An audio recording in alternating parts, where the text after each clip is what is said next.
અગત્યના સમાચાર। વડોદરા શહેરમાં ડેરી ડેર સર્કલ ખાતે યુથ કોંગ્રેસ દ્વારા વિરોધ પ્રદર્શન કરવામાં આવ્યું હતું, જેમાં વિરોધ પ્રદર્શન કરવા પહેલા યુથ કોંગ્રેસના કાર્યકર્તાઓની ધરપકડ કરવામાં આવી હતી। ભારત દેશની દીકરી કર્નલ સોફિયા કુરેશી ઉપર અભદ્ર ટિપ્પણી કરનાર ભાજપના મધ્યપ્રદેશના મંત્રી વિજય શાહ સામે યુથ કોંગ્રેસ દ્વારા વિરોધ પ્રદર્શન કરવામાં આવ્યું હતું, જેમાં પોલીસ અને યુથ કોંગ્રેસના કાર્યકર્તાઓની વચ્ચે ઘર્ષણના દ્રશ્યો જોવા મળ્યા હતા। યુથ કોંગ્રેસ દ્વારા વિરોધ પ્રદર્શનની પરમિશન લીધા પછી પણ તેમણે વિરોધ કરવા દીધો ન હતો।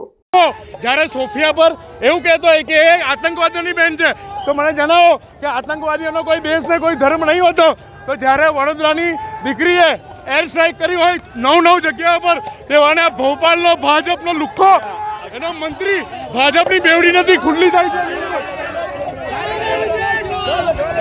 ભાજપની બેવડી નીતિ ખુલ્લી થાય છે।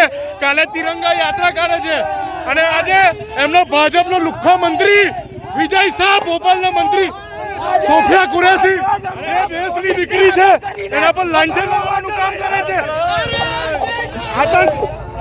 આતંકવાદીઓ કેટલાક NSUIના વિદ્યાર્થીઓ આવ્યા હતા, કોઈ પણ જાતની મંજૂરી વગર એમણે અહીંયા નિયમ વિરુદ્ધ કાર્યક્રમ કરવા જઈ રહ્યા હતા।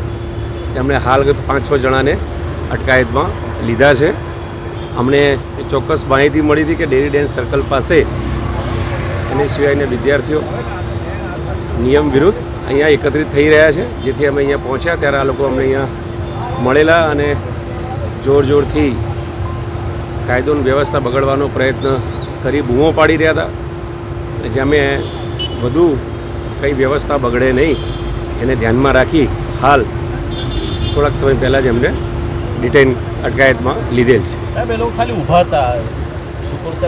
તમારા વિડીયોમાં જ આવ્યું છે, એ સૂત્રોચ્ચાર કરતા હતા અને કાયદોની વ્યવસ્થા બગડવાનો પ્રયત્ન કરી રહ્યા।